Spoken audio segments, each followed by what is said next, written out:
इस मुद्दे की गहराई में जाना चाहिए और ये जो नई परिस्थितियां बनी हैं इसके कारण क्या रहे और इससे लोकल डेमोग्राफी पे कितना फर्क पड़ रहा है।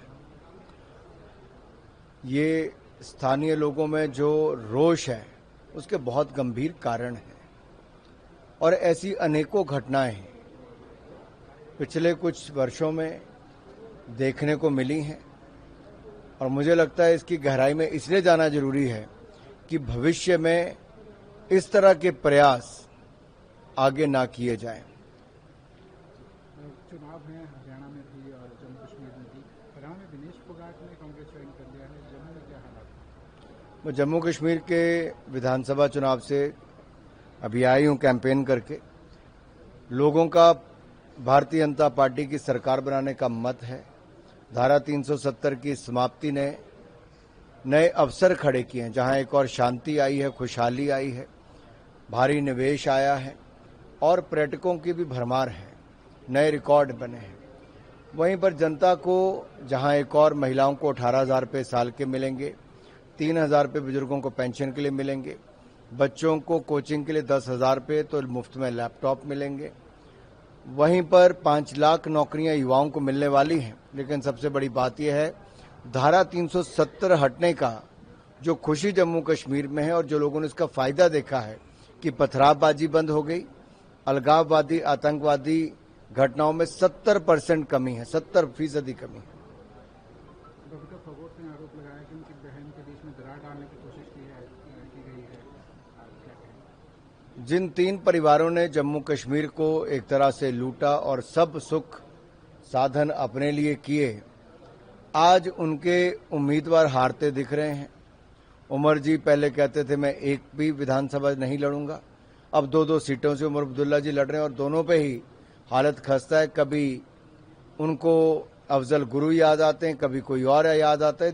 ये साफ दिखता है कि आखिरकार नेशनल कॉन्फ्रेंस और कांग्रेस ये उस दिशा में जा रही जहां पर पथरावबाजी करने वाले, नशे बेचने वाले, अलगाववादी और आतंकवादी सोच वाले लोगों को जेलों से छोड़ने की ये बात कर रहे हैं कि हम पीएस से हटा देंगे और इन सबको जेलों से बाहर निकाल देंगे। इसका मतलब ये जम्मू कश्मीर में नई आफत खड़ी करना चाहते हैं और ये आफत खड़ी जम्मू कश्मीर में जब होगी तो जम्मू कश्मीर की शांति भंग होगी।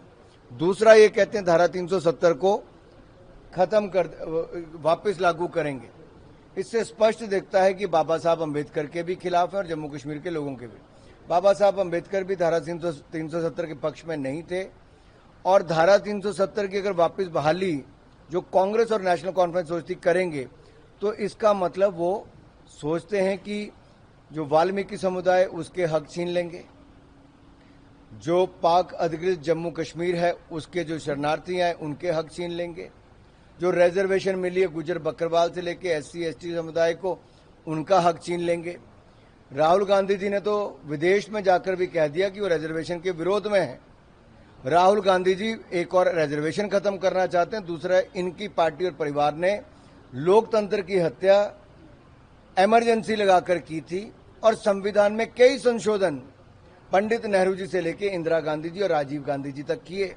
ये स्पष्ट दिखता है कि ये लोग संविधान निर्माता बाबा साहब अंबेडकर के भी खिलाफ थे, ये रिजर्वेशन के भी खिलाफ हैं और अब जम्मू कश्मीर के लोगों का रिजर्वेशन का हक भी छीनना चाहते हैं। मेरा आखिरी सवाल रहेगा, हिमाचल प्रदेश की सरकार जो है दिवाली की हालात है, एम्प्लॉइज की सैलरीज नहीं मिल पा रही है, किस तरह से? 1.5 वर्ष में हिमाचल का बंटाधार सुक्खू सरकार ने किया है। कांग्रेस को पता ही नहीं सरकार चलानी कैसे है। बड़े बड़े वायदे झूठे कर दिए थे, आज वो वायदे पूरे करते दिख नहीं रहे और सरकार की माली हालत इतनी खराब हो गई कि सरकारी कर्मचारी और पेंशनर्स को एक हफ्ता अपनी तनख्वाह का इंतजार करना पड़ता है। और बोझ ये पड़ा कि जब इनकी सरकार बनी कांग्रेस की, बढ़ते ही इन्होंने 2 बार पेट्रोल और डीजल पर टैक्स बढ़ा दिए और अब ये सेस लगाने वाले दूध के नाम पर और पर्यावरण के नाम पे, यानी कि बिजली उपभोक्ताओं को अब ज्यादा पैसा देना पड़ेगा। मिल्क सेस और एनवायरमेंट सेस के नाम पर कोई ना कोई बहाना ढूंढकर जनता की जेब में से पैसा निकालने का काम कांग्रेस की सरकार कर रही है और जनता पर बोझ डाल रही है। सीमेंट की बोरी 15 रुपए दाम बढ़ा दिए। अब यहां इंडस्ट्री आनी तो दूर की बात, जो है वो भी पलायन करने की सोच रही है। पहले उनके दाम बिजली के बढ़ा दिए, अब उन पर और सेस लगा रहे हैं। ये कैसी मनमानी है? अगर राज्य की सरकार नहीं चला सकती कांग्रेस पार्टी, तो इनको छोड़ देना चाहिए। अगर आप तनख्वाह नहीं दे पा रहे, आम जनता को वायदे पूरे नहीं कर पा रहे, ऊपर से टैक्स का बोझ और बढ़ा रहे हैं, तो इससे दिखता है कि जैसे कर्नाटक वैसे ही हिमाचल प्रदेश में कांग्रेस की सरकार है।